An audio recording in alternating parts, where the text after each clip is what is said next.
अस्सलाम वालेकुम दोस्तों, तकरार ड्रामे जी तफ़सील सां अॼु धमाकेदार तव्हांखे नेक्स्ट एपिसोड जी कहाणी ॿुधाईंदासीं जेका क़िस्त अचण वारी आहे। मूं बार बार उदास टीवीअ ते इहो ॿुधायो हुयो त जेको आहे हाणे अॻिते छा थियण वारो आहे। मां त इहो ई ॿुधायो त मीर जेको आहे शादी कान करे सघंदो ऐं उनजी मंग खजी वेंदी ऐं उहो मूंसां जे मथां इल्ज़ाम अची लॻंदो ऐं जेको आहे मीर खे वरी नवाब खान वठी करे आशू सां गॾु वञी जेको आहे भावल जी धीराणी सां निकाह कराईंदो। हाणे अॻिते छा थींदो इहो तव्हांखे वरी असां हाणे ॿुधायूं था इन नंढिड़े वीडियो में।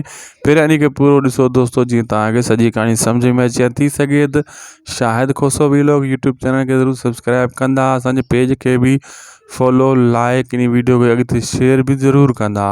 दोस्तों तव्हांखे ॿुधाईंदा हलूं हाणे नेक्स्ट एपिसोड में ज़ोरी निकाह कराए वेंदो। छाजे करे त हू मीर ऐं आशू नवाब खान इहो इन्हनि खे वठी करे भावल जे घर ईंदो ऐं मीर आशू इहे सम्झंदा त नवाब खान सच चवे थो, जेका मतिलबु आशू जी भेण अगवा थी वई आहे उहो मूंसां कई आहे। छाजे करे मूंसां धमकी ॾिनी हुई।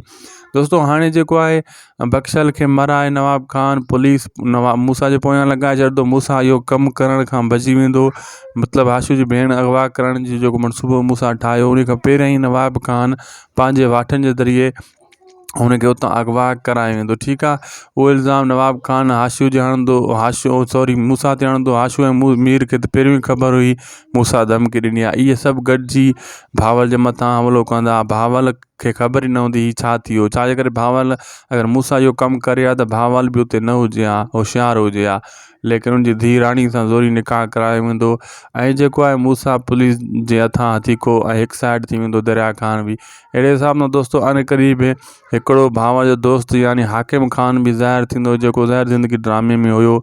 अन क़रीब उहो बि तव्हां ॾिसंदो ईंदो इन ड्रामे में।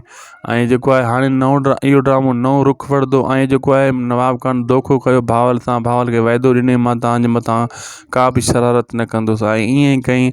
हाणे हुन पंहिंजे मौत खे दावत ॾेई छॾियो आहे। जीअं मूसा ऐं भावल हिकु पासे थींदा, वरी जेको आहे नवाब खान ऐं इन वाठनि खे अहिड़ो मज़ो चखाईंदा, इहे यादि कंदा। ठीकु आहे दोस्तों, ख़ुदा हाफ़िज़।